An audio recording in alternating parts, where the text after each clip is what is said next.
ইসলামের দৃষ্টিতে বিয়ে হলো মানব জীবনের অন্যতম গুরুত্বপূর্ণ ও পবিত্র বন্ধন।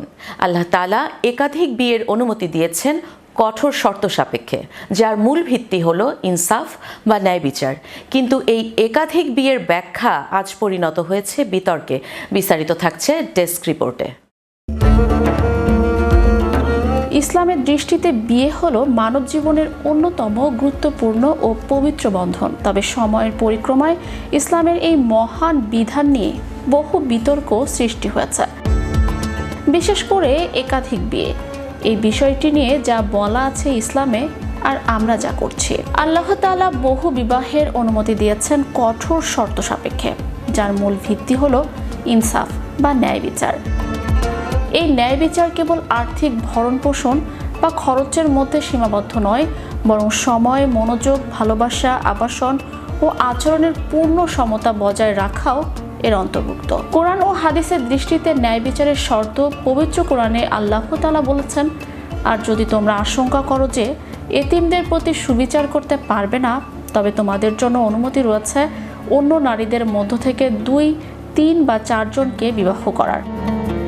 তবে যদি ভয় করো যে ন্যায় বিচার করতে পারবে না, তাহলে একজনই যথেষ্ট। অন্যদিকে রাসূলুল্লাহ সাল্লাল্লাহু আলাইহি ওয়াসাল্লাম সতর্ক করে বলেছেন, যে ব্যক্তি 2 স্ত্রী থাকা অবস্থায় তাদের একজনের প্রতি ঝুঁকে পড়ে, কিয়ামতের দিন সে অর্ধাঙ্গ ঝুলন্ত অবস্থায় হাজির হবে। আল্লাহ আরও বলেন, তোমরা কখনো স্ত্রীদের মধ্যে সম্পূর্ণ সুবিচার করতে পারবে না, যদিও তোমরা তা কামনা করো।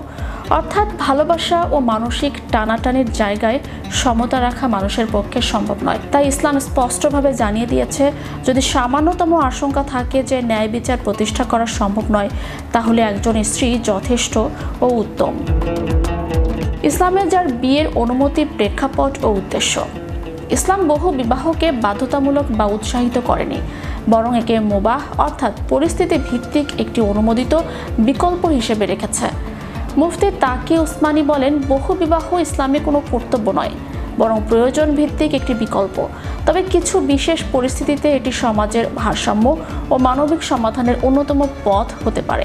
ইমাম আবুল লাইস সামারকন্দি রহমতুল্লাহ বলেন, যখন সমাজে নারীর সংখ্যা পুরুষের তুলনায় বেশি হয় বা বিধবা ও তালাকপ্রাপ্ত নারীর সংখ্যা বেড়ে যায়, তখন বহু বিবাহ একটি শরীয় ও সামাজিক সমাধান হিসেবে ভূমিকা রাখতে পারে। অতএব ইসলাম যে অনুমতি দিয়েছে তা দায়িত্বশীলভাবে প্রয়োগ করাই প্রকৃত ঈমানদারের কাজ। অবশেষে বলা যায়, ইসলাম বহু বিবাহকে বৈধ করেছে, কিন্তু অপব্যবহারকে নয়। ন্যায়, দায়িত্ব ও সহানুভূতির উপর ভিত্তি করে বিবাহই সমাজে শান্তি ও ভারসাম্য আনতে পারে, অন্যথায় তা হয়ে উঠতে পারে অন্যায়ের অন্যতম উৎস। Magic Bangla TV news desk.